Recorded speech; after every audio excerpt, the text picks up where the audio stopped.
Hi, everybody. It's Leslie with the New Mexico Small Business Development Center. And I'm excited as always because I'm here with Eric Spellman, and I call him Eric Spellman, public speaker extraordinaire, because he is. He always gives us such great information.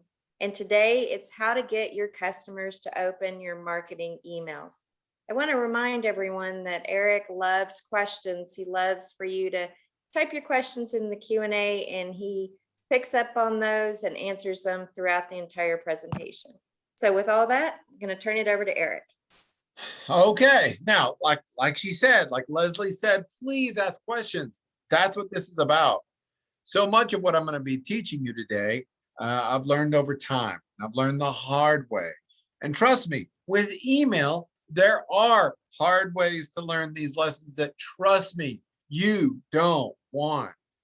I mean, we're talking about like getting blocked and getting filtered out and being called a spammer and all these awful things that you need to avoid.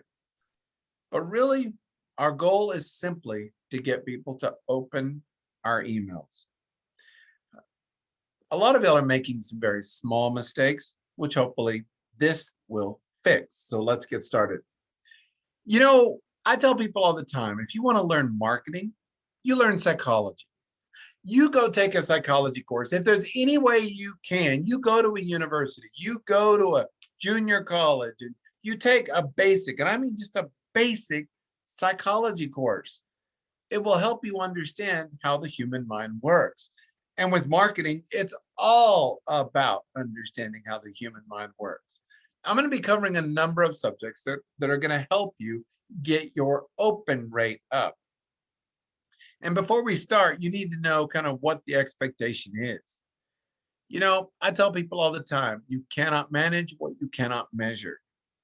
And if you're not looking at the percentage of people opening your emails that you're sending out, then you're not measuring it. You're going to discover that some emails get opened more than others. You're going to discover that some emails get clicked on more than others. And you've got to understand why that is. So one of the first things to understand is that everyone has ADD. Everyone has ADD. And that's why we tell people your open rate, if you're doing anything above 2%, you're doing great. You know, 2% was the number that they used to throw out for, you know, direct mail, you know, like snail mail, like what you get in your mailbox up front of your house. That was considered 2%. Their goal in just sending out all that blanket email or all that blanket mail was just getting 2% of you to open it. Email, our goal is the same, but obviously we would like higher than that. And the only way that's going to happen is if you can convince people that it's worth their time, which brings me, everyone has ADD. Everyone on the internet, including you, has an attention deficit issue. And what I mean by that is we have so much information that comes along. We have so much we have to do. And I'm going to cover each one of these in depth. Also, everyone is lazy. I know that doesn't sound nice. That sounds very mean, right? It sounds rude. But yeah, everyone is lazy, including you and including me. And you have to speak to that. But, and this is the big correction to all of that is everyone is curious. So understand the weaknesses, but then also understand what the one secret is. Just like cats, people are curious. And if you can ignite their curiosity hard enough, you will get them to open your email. So let's talk about the everyone has ADD. We exist in a world of information overload. It wasn't always that way. I mean, back in the day, you could just go sit peacefully outside. You wouldn't have a phone. You wouldn't have the TV or radio. You would just be sitting outside looking at the sunset. Everything was cool. Or you'd be chatting with someone else. And all of your information gathering was based on that. Maybe it was a conversation. Maybe it was reading a newspaper, but that was it. The sum total of all information you had to deal with was very easily handled. In fact, you went out and actually checked books out of the library because you weren't getting enough information. So you've got to realize today that's no longer an issue. The internet changed everything, and the internet now made all information available, basically. And so now, today, we're having to learn to pick and choose. We're having to learn to filter. We're having to learn to go after very specific pieces of information and learn to ignore others. People's patience is shrinking. Back in the day, I remember when I was doing a report for school, and this will date me for sure. The only information source I had other than a library when I was a kid was a set of encyclopedias, and they were about 5 years old that my parents had bought. And so if I was doing a report on a subject, I would go to the encyclopedias and I would look up everything I could on that subject. And I would spend hours kind of going through and looking stuff up and writing down my facts. And it was difficult because if I couldn't find it in the encyclopedia, then yes, I would have to take a trip to the library. But today, heck, I don't even have to sit at a laptop anymore. I don't even have to use my phone. I can just ask into the air, Google, and she will answer. And I did that very carefully because when I do that, when I'm teaching this class, sometimes she answers and it's annoying. So realize that people's patience is shrinking, and they want information and they want it now. There is no such thing as waiting for information anymore. If you can't give them the information quickly, they're going to skip you and move on.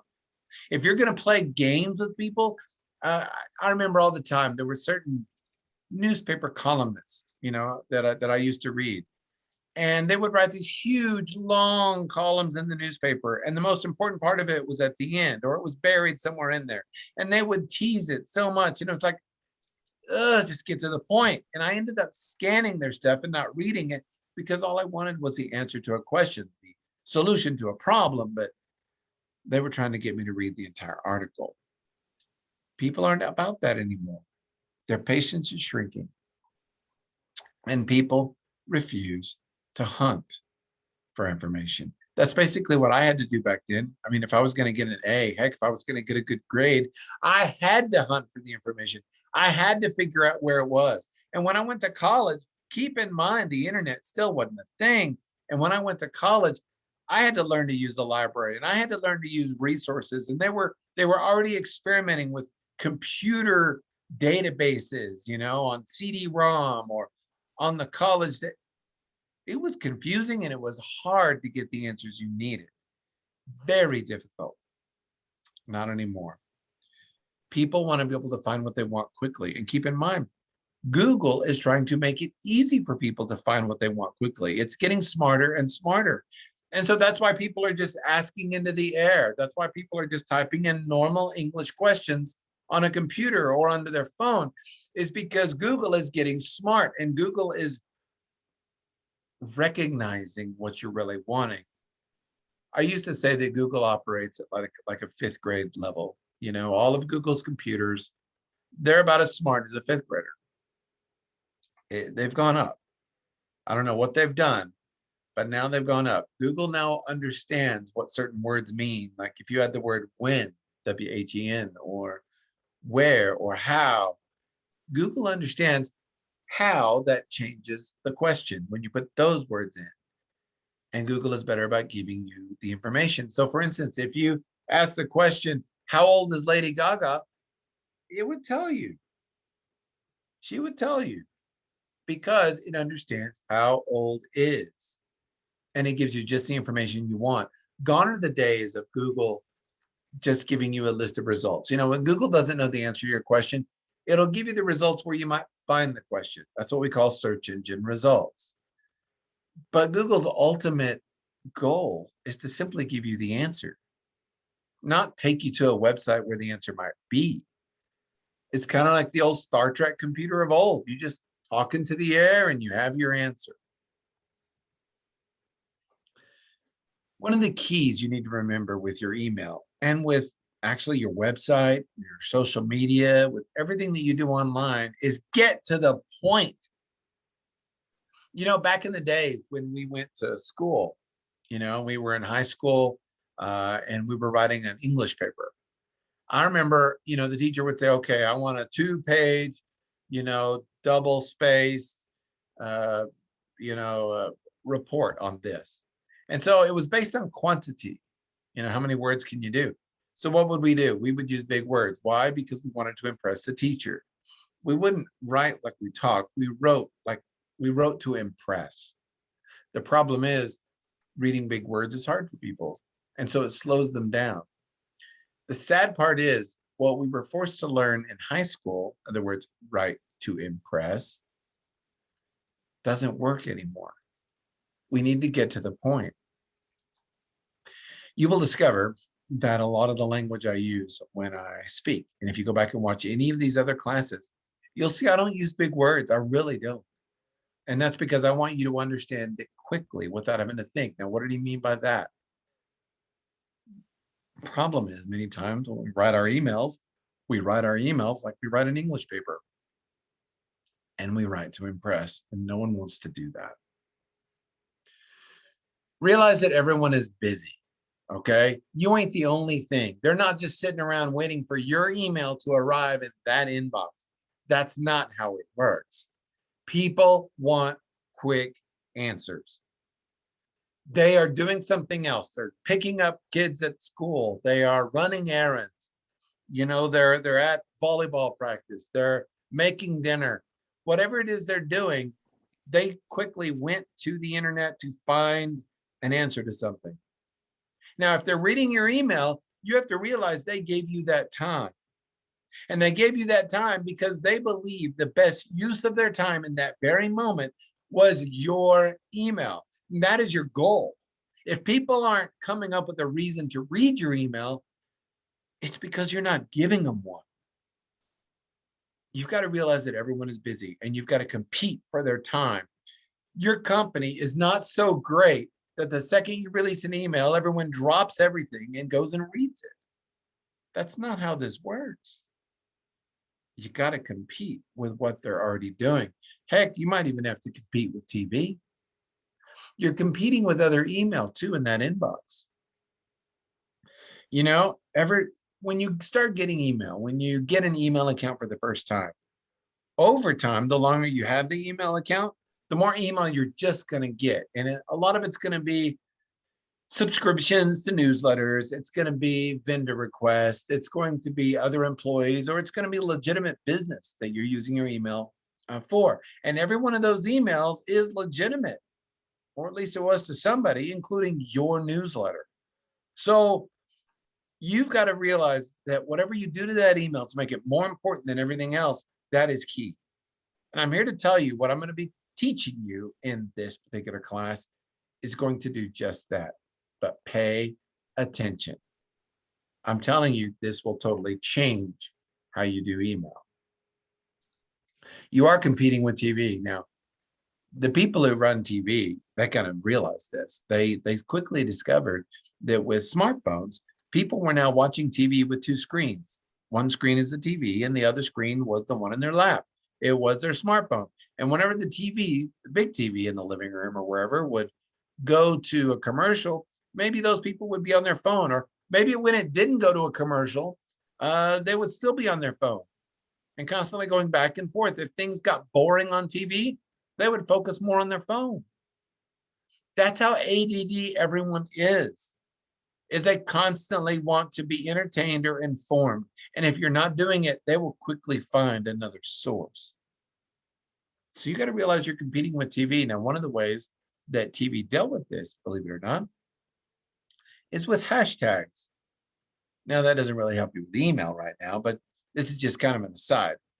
But hashtags are a way of describing things and grouping things and categorizing things.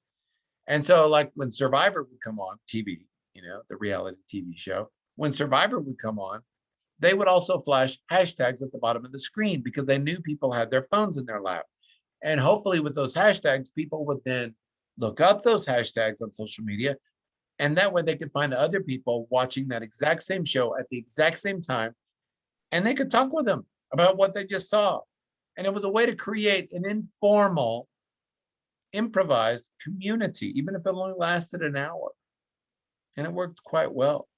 But the point is they adapted. And that's what I'm saying you're going to have to do with your email.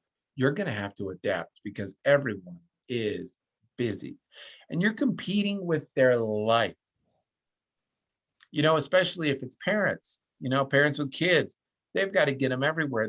Parents can't just focus on their own needs. The parents have to focus on the kids. So the chance of you dragging them away from that to share your email newsletter is going to be tough unless what you offer in your email newsletter can somehow benefit them in a way that they see as worth the sacrifice. So realize that everyone is busy and you're having to compete, and you're basically coming up to them going, hey, pay attention to me. Tink, tink, tink, pay attention to me. That's what you're having to do. Any questions so far? We don't have any questions so far, Eric, but I will tell you on that talking to Google, I did do that and I asked a question and it came up exactly what I needed to know. So I think you're right about that. I'm telling you, if you don't have one of them little Google things in your house, you need to get one, or Amazon or Apple or whatever it is you want. I'm telling you, I use it every day. I use it every day. I mean, I'm telling her to turn the temperature up in my house. I'm asking her what the temperature is outside. I'm asking her if it's going to rain. I'm adding stuff to a shopping list. I mean, if you turned her off, like when I went on a vacation recently and I was in a hotel, I didn't have her. And so I was like, oh, you get used to it. Trust me. So, and that's kind of where this next slide kind of comes in, and you can see an actual picture of myself there. Everyone is lazy, and we just have to admit that. And if you're in the marketing world, you've got to realize everyone is lazy, and getting them to act, getting them to do something is hard. People don't want to hunt, like I said. They just want it given to them. They just want it given to them. And I say that a lot about video as well. People would rather watch a video than read a blog because watching is easier. Watching doesn't require as much.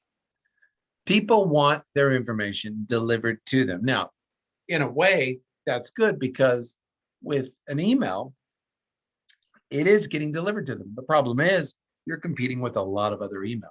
There's a lot of email out there competing for their time. And trust me, these large national companies know how to get people to open their email. Okay. Which, by the way, is going to be some of your homework.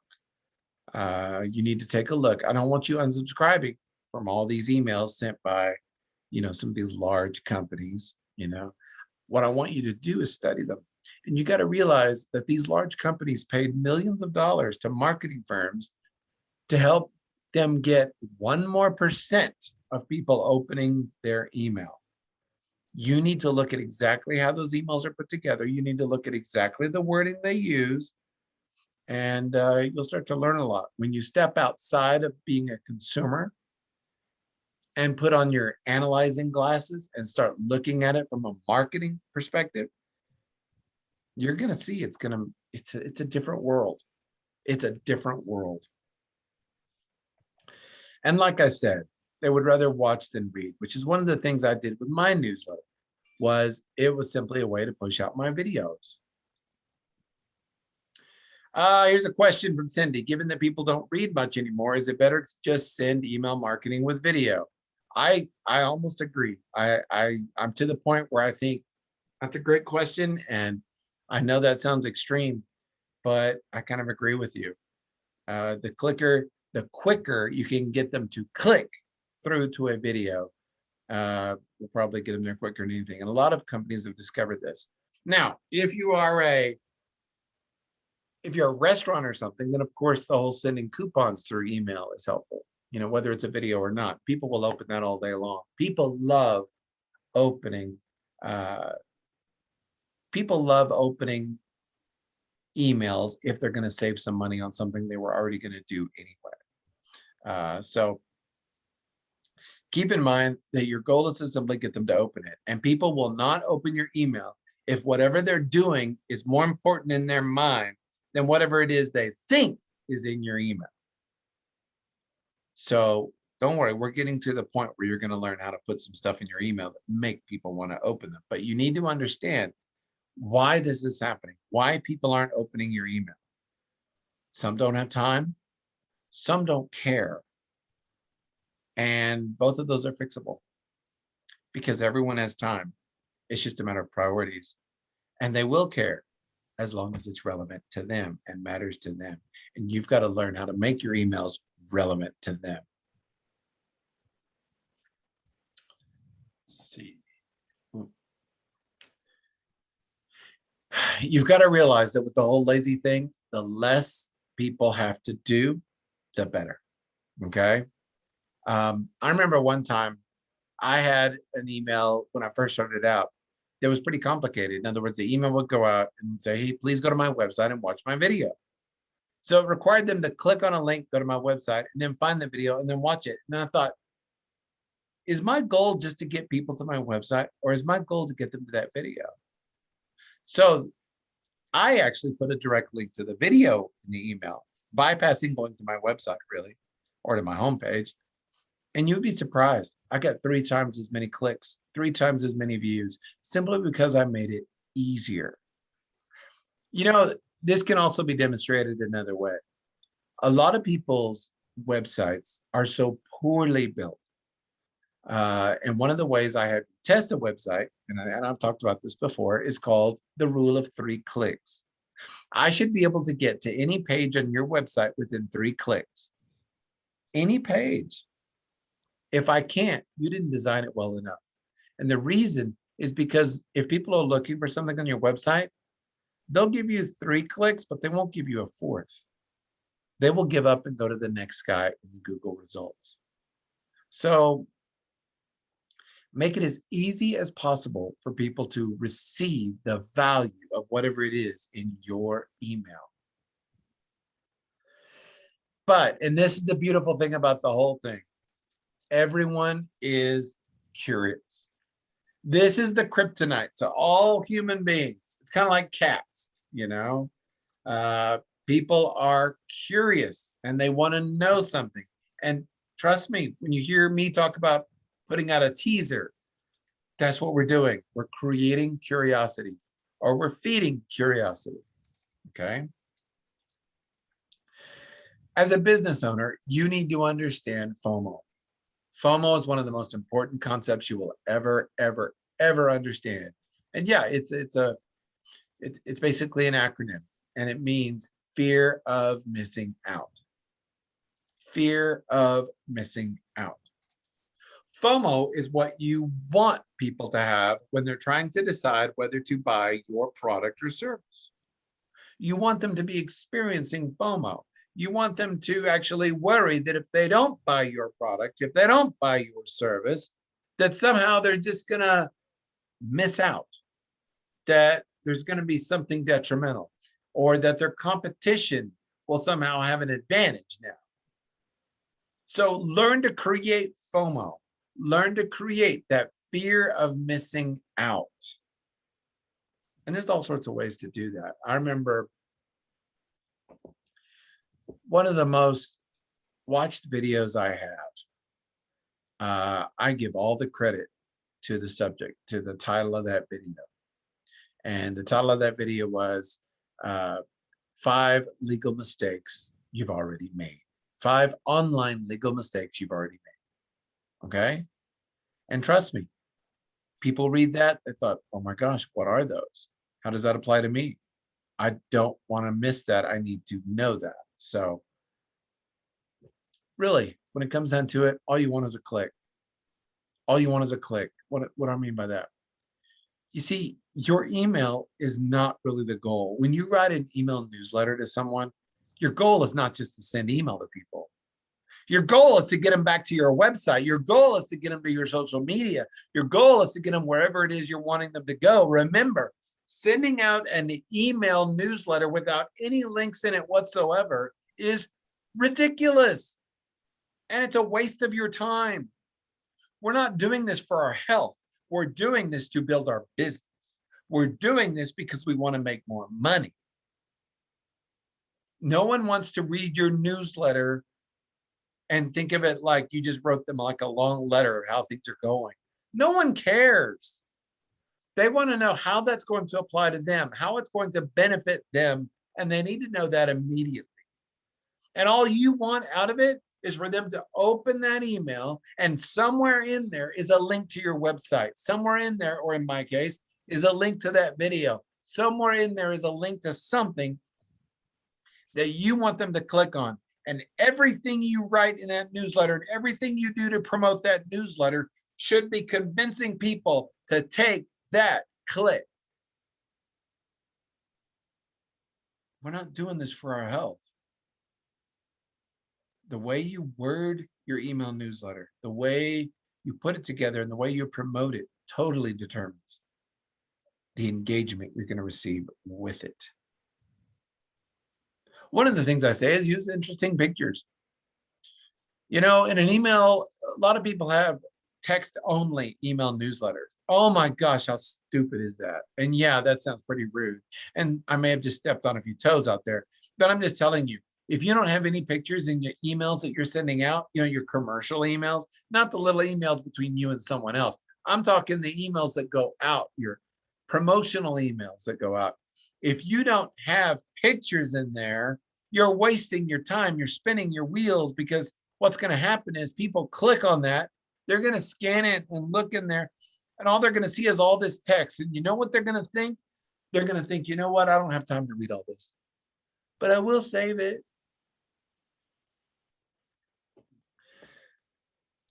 For about 5 years back in the day, I had a column in our local newspaper, a technology column, and I wrote once a week, technology item.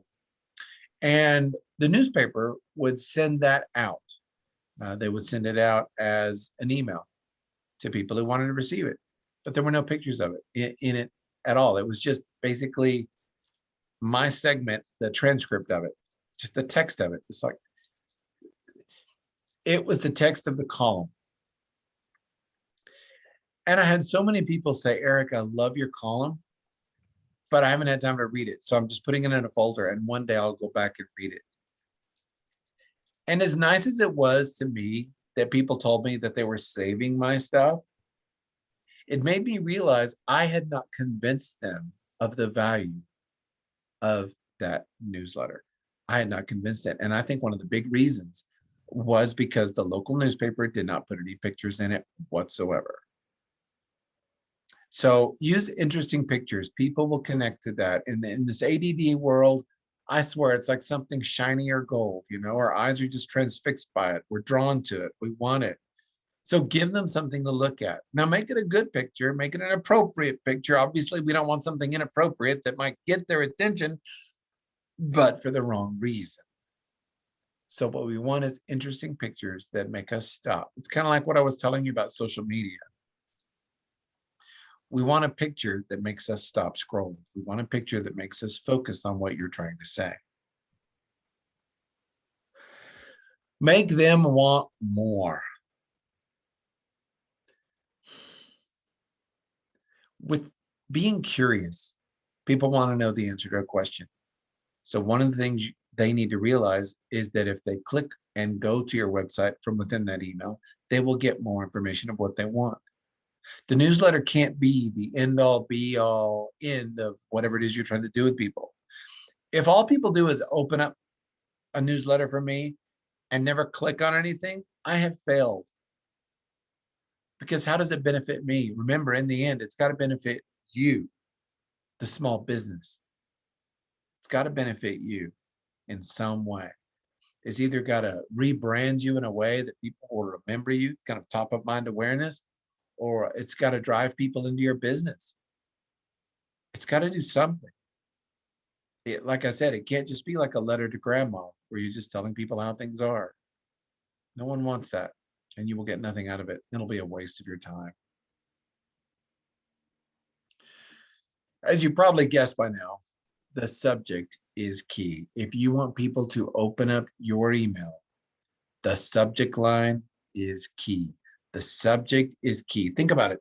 When you look in your inbox, when you show up in the morning and you just get to work and you're looking at your inbox and you're going, oh my gosh, how much email will I have to go through, especially after a long weekend, you're going to see a whole bunch of email and you're going to basically see who it's from and the subject, and then maybe the date.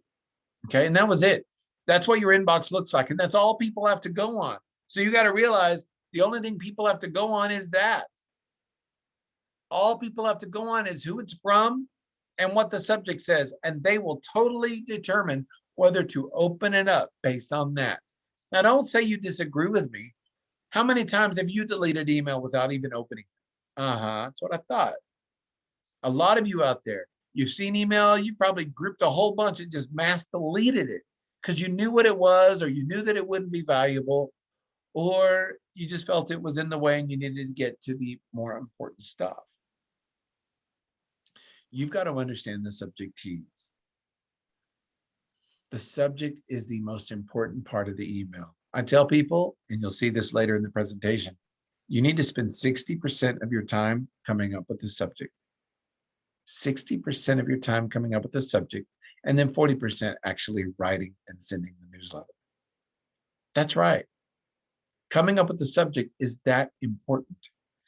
And I promise, if you're having trouble getting people to open your stuff, start changing up your subject. One of the biggest mistakes some of you people are making, I even hate to mention this, you're actually putting like your company and the word newsletter in the subject. You know, the My Company newsletter. Oh my gosh, just because I call it a newsletter? No, you don't call it a newsletter to anyone else, because newsletters are boring. Okay, the only reason I call it a newsletter is because that's what it is, but that's not how we market it. You would never market it as a newsletter. So don't even use that word, and especially don't use that word in the subject, because it's basically screaming, I'm boring. Okay, do not use the word newsletter in the subject. Heck, some of you just removing that word will see a benefit just by doing that. You got to realize that people don't want a newsletter. They want a community. They want to be a part of something. So it's kind of like easiest way to explain it is like the restaurant. Most large national restaurants have email newsletters, but they never call them that. In fact, you probably signed up for many restaurant newsletters. They call them birthday clubs. Why do they call them birthday clubs? Because when you sign up with your email, giving them permission to email you, then once a year you can come in and get a free dessert. But all that year, between your birthdays, you're going to get information from them. You're going to be getting their quote newsletter. But do you see how by not calling it a newsletter, they gave it a name that was more valuable to someone in a restaurant? It was more easy to point out the benefit that someone would gain by giving the waiter their email address. That's what I'm saying. You've got to tease this stuff. You've got to realize that the word newsletter is evil. So you need to understand that the tease, the subject tease, must create curiosity. Whatever's in that subject makes me want to open it. You need to look at the subjects of your last few newsletters and go, does that make me want to open it? Sadly, I think a lot of y'all will be disappointed with the answer. You need to learn to use power words. No. And I've already given a talk, I believe, on power words. I've given a talk on power words and even given you some of them, and you can go watch that presentation again.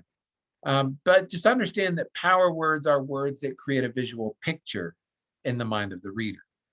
You know, all major authors of books, Stephen King, people like that, they understand that using the right words can create pictures in the mind of the reader. Well, we need to do that the same with power words. Also realize, if we're going to be telling people to do something, stop being polite. Don't ever use the word please in a newsletter. Don't ever do that. In the marketing world, we don't ask people to do something. We tell them, and we tell them to do it now. You're saying, well, Eric, that sounds rude. It's not rude. It goes back to psychology.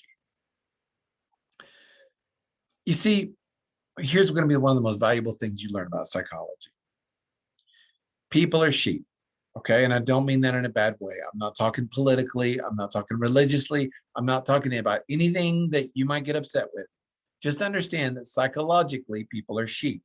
We are brought up from birth to obey what adults tell us to do, usually because of safety concerns. But our mind is automatically going to do what someone tells us to do unless we have a reason not to. Did you hear me? If someone tells you to do something, the chances are you will do it unless you have a reason not to. Trust me on this point. If you don't believe me, just go to any online shopping site. And what does it say up there on the menu? Does it say, please visit our product selection? No. Does it say product descriptions? No. It says shop now. And they discovered by putting the word now on there, they got twice as many clicks on that button just by adding the word now, because people thought, okay. And they did. I'm telling you, marketing is about telling people what to do. It is also about being honest. So I don't want you to think that I'm trying to convince people to do something that is not good for them. This isn't about tricking. This isn't about conning people. This is about persuasion. And what I want to do is persuade them to open my email. Now, if you're going to promise something in the subject, make sure it's legit. Make sure it's real. I mean, you don't want to say, open this email and get $1 million. No, that's a lie. So yeah, keep it honest. Easiest way to learn power words is from the tabloids. In other words, when you're at the grocery store and you're checking out and you see like the National Enquirer and the Sun Star and all those crazy Bigfoot tabloids, I want you to pay attention to them next time. I don't want you to buy one, but I do want you to look at the front cover of them. The people who are hired to work in those tabloids to come up with those covers are paid a lot of money. And the reason they are is because the sole goal of the front of that tabloid is what? To convince you to pick it up. And so they know power words. They know subjects that get people to act. You want to learn power words? You learn from the tabloids. As silly as that sounds, they're the best. Let's practice. I'll give you a good little example here. We'll have some fun with this. We'll start with a very boring subject and move forward. So here's our first subject. Let's pretend that the name of our company is Cookie Company, okay?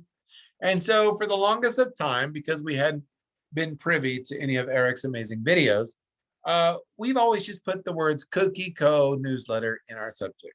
And we've had a pretty dismal open rate. I mean, people are, some people open it, some people don't. We've got a few thousand subscribers, but it's been that way for years. And we really don't see any results. We don't get any replies. We don't get any clicks. Cookie Co. newsletter. Every single month, we send out a Cookie Co. newsletter. So let's make that a little more interesting. Let's change the subject in a way that makes people want to click. Here's our first. Here's one version. So we go in and we use learn what's new at Cookie Co. Well, that's better, right? I mean, it got rid of the word newsletter, which I told you to do. But then it uses a very proactive word. It uses an active verb. Go back to your English classes. The word learn.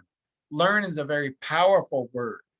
And you got to realize that when people are on the internet, they either want the solution to a problem or the answer to a question, or they want to be entertained. That's it. That's it. Those are the only 3 reasons people are on the internet. They want the answer to a question, they want the solution to a problem, or they want to be entertained. The word learn obviously goes to answer a question. Okay. Learn what's new, Cookie Company. But let's make that a little better. How about this subject line?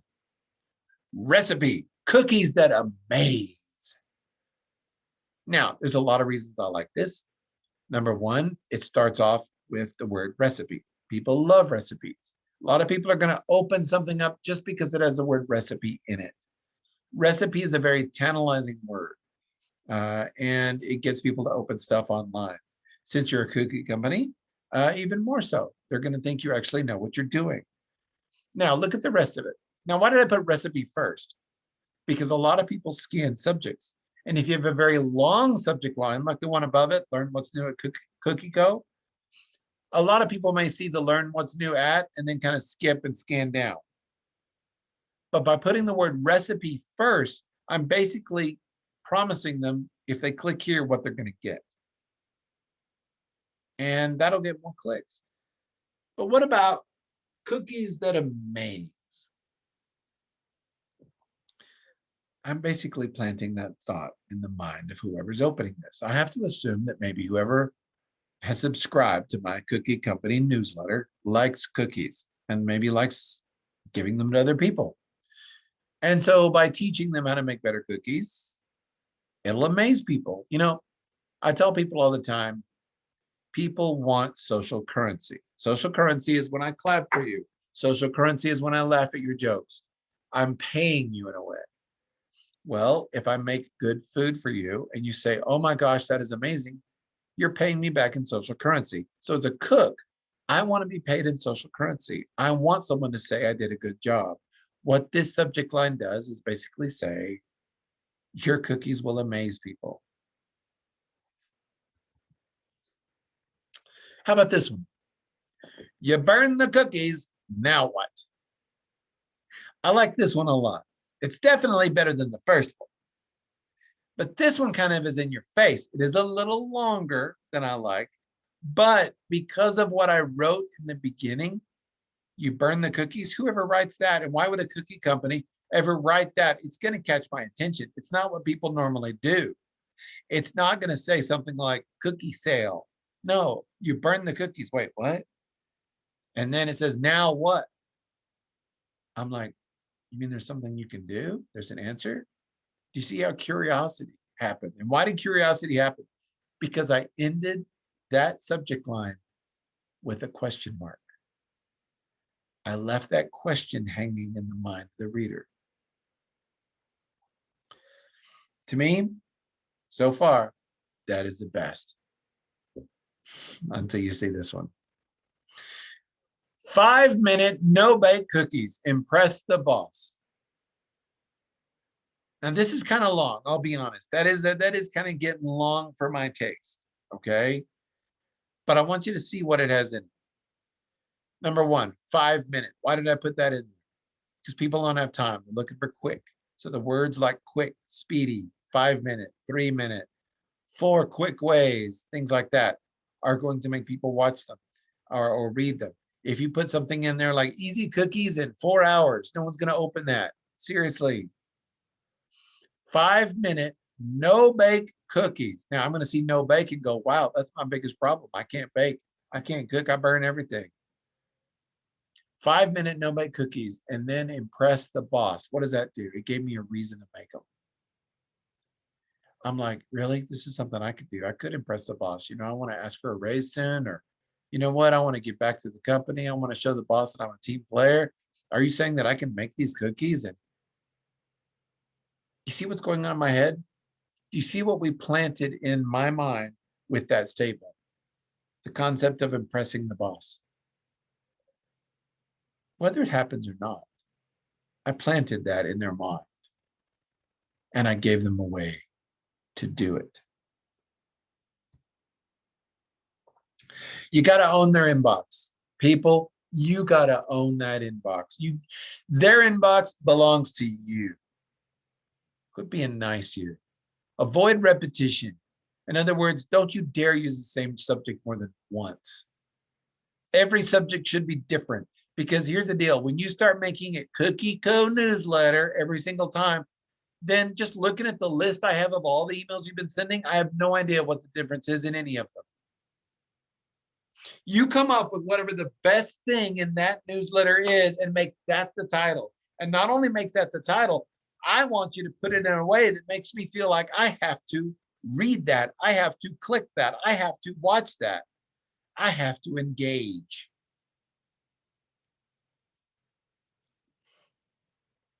Avoid repetition. That is lazy. Make it from you. Because, I told you people look at the subject line. You know what else they look at? They look at who the email is from. I would rather the email come from you personally than from your company. Did you hear me? I don't want the email to be from Cookie Co. I want the email to be from the owner of Cookie Co. I want it to be from the chef. I want it to be from someone that I can connect to. When you start sending out email newsletters from a generic us, people can't connect to that. They can't. It's like, from your friends at AT&T. Shut up. I don't have any friends there. But if it comes from someone at AT&T I like, someone I can connect to, someone who has a personality, people, remember, people connect with people, not businesses. Did you hear that? People connect with people, not businesses. And people do business with people. So make it from you or from the owner of the company, someone that they will know or respect. Whatever you do in this, do not put attachments. Do not send out attachments as part of your email, mainly because most large internet service providers will recognize commercial mail. And if they see attachments on it, they'll think it's a virus, and you'll just get filtered and blocked all over the place. Large amounts of email that's all the same going to a large amount of people. If there's attachments, they ain't ever going to see it. So no, I'm not a fan of you attaching a PDF of your newsletter or attaching a video file or attaching pictures. You follow me? I'm not a fan of that. Put it all within the email itself. And I mean, when I say put pictures inside the email, you can, just don't make them attachments. Okay. And if you're going to do this, people, use the programs necessary to do this. And my two favorite are MailChimp and Constant Contact. And if you don't know what I'm talking about, call any one of your New Mexico counselors, your small business development center counselors, and they can guide you through setting that up. In fact, a lot of them have, a lot of the SBDCs, small business development centers, have a relationship with Constant Contact and can get you kind of a discount. Now, I use MailChimp because that's what I grew up on, but either one's going to be good, and both allow you to use them for free for a little bit. So it allows you to kind of test drive them a little bit. But the main reason you're going to use one of these and not just send it from your email account is because you're going to get blocked. These two companies are what we call whitelisted, which means everyone knows about them. And so they're going to make it past a lot of the spam filters simply because you're using one of them. Whereas if you just start sending a large amount of email from your Gmail account or your AOL account or Yahoo account or whatever, eventually you're going to get blocked because they're going to go, what is he doing? This doesn't look like it's individual email. And what you don't want to get is marked as spam. Because here's the deal. I remember one time when I was first doing my newsletter, and I told you I made every mistake there was. I got blocked from AOL. My newsletter got blocked from AOL. And the reason it got blocked was this, and I had like over 100 people on AOL receiving it at that time. What happened was, on AOL and a lot of these systems, when email comes up, you can click on the email, and up at the top, it'll say, this is spam. And you can, or it's not saying that mine is spam, but it gives you a button so where you can label it as spam. And what I realized was there were some lazy people who did not want to unsubscribe from my newsletter, which they could, and they marked me as spam. what I didn't realize was when 20 people, which was the magic number for AOL, when 20 people mark you as spam, you get blocked for everybody at AOL.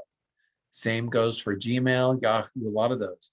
If enough people mark your newsletters as spam, you get blocked. That's another reason you've got to keep it interesting. You've got to keep people reading. You've got to give them content. When you do a newsletter, you really can't do 100% advertising. The only group that can get away with 100% advertising in an email newsletter are restaurants. They're about the only ones who can do it. The rest of us are going to have to come up with content versus ads. Now, for me, it was about 80-20. 80% content, in other words, something good they can use, something they like. For me, it was teaching them about technology. And then 20% advertising. Go check me out, go check out my website, give me a call, that kind of thing. So 80% content, something they could use, and 20% advertising. When I went too high on the advertising side, I got a lot of people unsubscribing. When I didn't go high enough on the advertising side, I saw no benefit. So you have to balance that. You have to figure out what that ratio is. Also, make it actionable. Every one of your newsletters should make people do something. There should be an action that you require in every newsletter. It can't just be, hey, we're celebrating our 25th. Yay. What? No one cares. So we're celebrating our 25th business anniversary.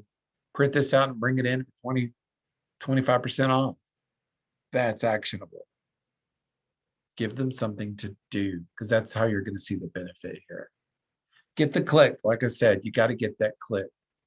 You better have something that links in that email newsletter, something that goes somewhere, because that's how you can verify how many people actually did it. And use video. I'm a big fan. Use video. If you're into video, then email is one of the best ways to get you a ton of people watching your video. And once you figured this out, once you start doing a newsletter, rinse, review, and repeat. Figure out the frequency. How often are you going to send the newsletter? I tell people, if you're not going to be sending an email newsletter out once a month, it's a waste of your time. If you're not going to do it at least once a month, it's of no value to you. Now, would I say send something out every week? Not necessarily. But I will tell you this, when people ask me what is the magic frequency to send out email newsletters, here's what I say. If what you're going to give me in that email newsletter benefits me, I'll take it all day long, every day. Okay? But if maybe half of what you give me is helpful, half is not, I'm going to deprioritize it a little bit. So the point is this, it depends on the value of your content. The more value the content, the more often I can send you content. But if you don't like what I'm sending you, you don't want it next week, next month, you don't want it ever. Also, tell your followers, tell your subscribers to forward the email. I can't tell you how many new subscribers I got because other people forwarded my emails. Tell them to forward your newsletter and tell them to do that. Say, hey, forward this to someone you know who needs blah, blah, blah, blah, blah. Or forward this to someone you know who had this happen, blah, blah, blah, blah, blah. It's perfect. Collect people's addresses. Go out there and get addresses. Always be proactive. And the easiest way to do that is usually when you sell a product to someone. That is going to be the time to get their email address. So in your store, every time you sell something, you ought to be asking for their email address. That way you can send them specials. That way you don't want to tell them that. Tell them, do you want to join our VIP price club? All our biggest discounts go to them. It's just an email. Of course, they're going to do it. So you call it the VIP price club, when in reality, it's your email newsletter. And remember, like I said, 60% of your time should be spent on coming up with the subject. 60% of your time should be coming up with whatever the subject of that email is, because it is that important. Questions on anything we went over? So I get a lot of emails from some of the same companies, and I get it, the same companies I keep shopping at, but sometimes they just seem like it's too much. So on frequency, can you kind of tell us how to figure out that frequency? Because It's testing. It really It is is? just testing. I Okay. tested it myself. I went to once a week for a while and had to back off because I was just having too many people unsubscribe. And when I would ask why they unsubscribed, they said, I like what you're sending me. I'm just getting too much to read. Now, in a way, you have to kind of say, you know what I'm sending them obviously got deprioritized a little bit. Okay. And so I either need to come up with better stuff or just back off a little bit. Okay, here's a question. Good long one. And thank you for the compliment, Wendy. But here's from Cindy. How much effort would you put into changing things up if you already have open rates over 25%? Is it hard to get much higher than that with the onslaught into people's inbox? Just wondering how much energy I should expend if I am likely to not see much change. Should I segment my list and just try testing some different subject lines, email content, and see what happens? Yes, Cindy, that's a great question. And you're actually entering into kind of the next level of email newsletters. And that would be doing A/B testing. It's like A and then a slash and B. A/B testing is where, and you can do it with MailChimp and with Constant Contact. You can have the same newsletter, but change something, like give this one a different subject, but everything else is the same. And what MailChimp and Constant Contact will do is it'll divide up your list and send half this one and half that one. And then you can simply look which one got open more. A/B testing is the way to do that. And unfortunately, Cindy, I don't have a direct answer. If you're getting 25% open rates, you're doing great. That means you obviously have something people like. But yeah, if you want to test it, do some A/B testing and you'll figure it out. What do you Okay. think about, let me ask you, what do you think about resending to non-openers? Resending to non-open. No, I wouldn't do that. I wouldn't do that. They got it. They chose not to open it. When you resend to non-openers, it's basically screaming, pay attention to me. And it starts to get annoying and you become that person. So I would avoid that. Okay, we have another question. How do I learn my open rate? The open rate is a number. It's a great question. Is a statistic that is within MailChimp or Constant Contact. When you send a large amount of email out, there is a stats page you can go to, and the first thing on there is the open rate, and it will tell you what percentage of the email that went out was actually open. But it will also tell you if you have multiple links in that email, what links were clicked on more than others. You see what I'm saying? So it's a way of really testing a lot of stuff. Remember, you cannot manage what you cannot measure. You need to look at the stats. The stats determine everything. I'm going to tell everyone real quick before you wrap it up, Eric, about what's coming up. We have basic steps to starting a business in New Mexico. We also have operating agreements, bylaws, and shareholders agreements. And then we have Eric back this Friday for your most important online stat you cannot ignore. All right, making that one up.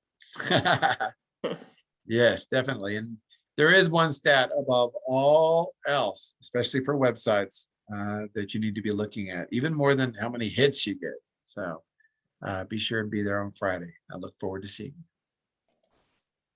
And I think that's just about our time for today. So if we don't have any other questions, I want to thank everyone. Thank you, Eric, for another great webinar, and we will see you next time. You guys have a great day. Bye.